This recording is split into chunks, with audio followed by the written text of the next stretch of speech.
Some accessories are just aesthetic and just add to a survivor's appearance. Other accessories combine with different skins to make special effects or add on to more effects that they already had. Other skins create fireworks and particle effects.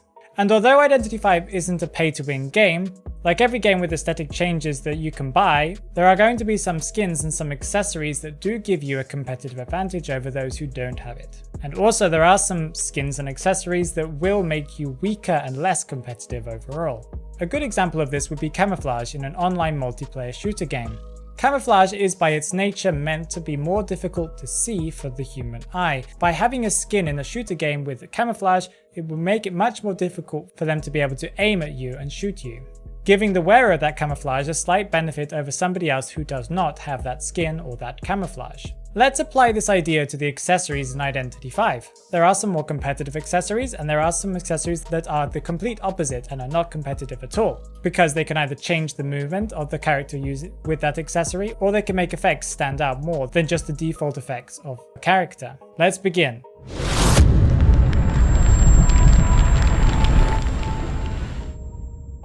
Starting with the accessories that are more competitive, we have Violinist's accessory, A Dream Frozen in Time, changes the effect of his notes abilities from a dark red to a bright neon blue.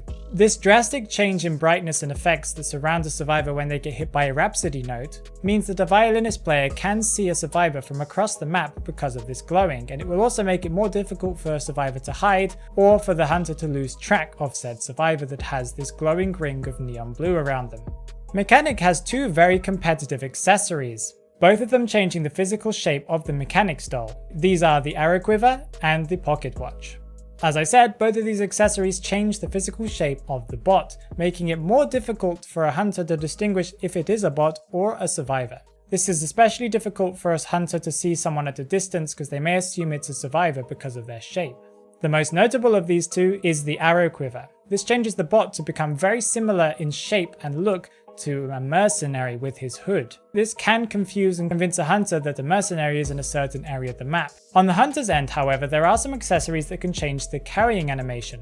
This can be competitive because it makes it very difficult for a cowboy, or maybe sometimes even harassers, to understand where the hunter is and where the survivor is in comparison to them. For cowboy especially, he needs to be able to aim at the survivor to be able to grab them from the balloons. For some accessories that go with certain hunters, the survivors can be in completely different places, for example on the ground or on the shoulder of the hunter. These accessories include Soul Devourer for Ripper, Reluctant Hug for Geisha, Hypnotic Device for Smiley, Nosferatu for Fista, Jingling Bell for Gamekeeper, Perfect Marionette for Bloody Queen, and Deadly Invitation for Photographer, the latter being one of the most powerful accessories for this, since Photographer will pick up a survivor and make them invisible since they are within his card that he's holding. This can be very difficult for a cowboy to properly aim and can pretty much guarantee that the survivor will not be rescued from balloons. The last accessory that is competitive for a strange reason, and I'm not sure that after these recent updates that have come that this has changed. The endgame accessory for Sculptor creates some very beautiful effects for the statues. When they crash, on impact they explode, and also they have special flame effects when they're moving.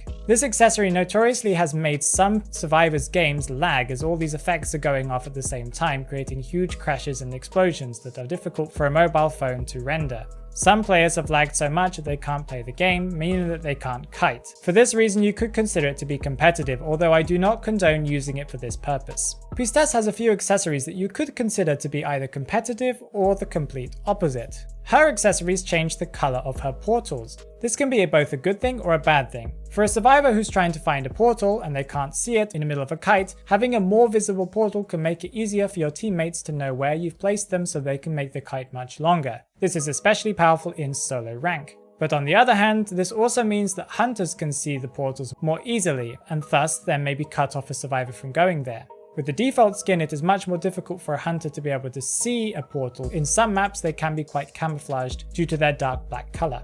So how competitive these accessories are do really depend on your usage. These accessories are Nightmare Crystal and Longevity, with the more middle ground being Closeness. Moving on to the accessories that may hurt your chance of winning. Let's return to an accessory from Mechanic, but instead of being competitive, it is the opposite. This is the Heart of the Machine accessory. This does the opposite of making your bot camouflaged or appear like another survivor. Instead, it gives it giant bronze tentacles coming out the back that have spark effects. This can make your bot more visible when you're trying to hide it from the hunter. Magician and Explorer both have accessories that make it more obvious when they have used their abilities. For Magician, his accessory Tome gives a spiral fire effect when he uses his magic wand, compared to his normal default skin that doesn't have any effect. When the hunter sees the spiral flame effect, he will know that the Magician has used their ability and thus maybe not attack. In the case of Explorer, his accessory Phase Shifter makes it more obvious when he is changing into his smaller form. A really tall green beam of electricity appears over his head that can be seen over objects and also can be seen very clearly from a distance. This will give away the location of the Explorer. That ruins one of his main talents, that is being concealed from the hunter and being able to hide more easily. The Rose Cane accessories can be seen as competitive in the way that they are different types of holding animations that can counter Cowboy, but one of their downsides is that you can't attack whilst you're carrying someone with this animation. This can be especially difficult in rank matches when you're trying to ward off different harassers who might try and stop you from taking a survivor to a chair. Postman has an accessory that makes it more obvious where a survivor is when they're getting chased by a hunter as long as they have one of the letter effects equipped to them. This accessory is the Final Present. When Postman uses this, the person who receives the letter boost will get a different color depending on which effect he chose to give to them. It will also trail behind the survivor, making it more obvious which direction they went in a tight kite. Doctor has way too many accessories that are not competitive at all. Listing them, they are Restrained Heart, Glowing Feather, Pirate Flask, Oath, and Nicholas's Will. All of these accessories make her ability of healing more visible to the hunter and sometimes can be seen through walls. These bright glowing effects and sound effects that occur whenever she heals make it very easy for a hunter to locate or to realize that there is a doctor in the area healing someone or healing herself. Gravekeeper's Canopic Jar makes his ground effect when he is digging become a bright yellow color compared to the very difficult to see brown that his default skin comes with. This will make it very easy for a hunter to track where you are on the ground, especially on some maps where it's more difficult to distinguish the Gravekeeper's mound of mud compared to the ground that is a similar color. I want to thank you all for the 5k subs. It is really amazing that I've gotten this far in the channel. I really appreciate all that you guys have done for me, and I really appreciate your support, so thank you so much. To celebrate this milestone, and also just to thank you guys for all that you have done, I'm doing a giveaway that starts as the release of this video. This giveaway will only be available to NA EU server, so I'm sorry for any of the other servers that are watching this, but please subscribe because I will be doing more giveaways in the future, so I may be doing giveaways that go to different servers too. If you have any suggestions for giveaways, then please tell me down in the comments below. The giveaway is for one lucky winner to win one A tier skin from the shop, and this giveaway will end in 2 weeks of the release of this video. To participate in the giveaway, please go to the link that's down in the description of this video, complete the tasks that I've set there for you to be able to get multiple entries. If you found this information useful, please like this video and subscribe if you'd like to learn some tips, some tricks, and maybe some secret information about Identity V that you didn't know. Take care guys, good luck with the giveaway, and bye bye.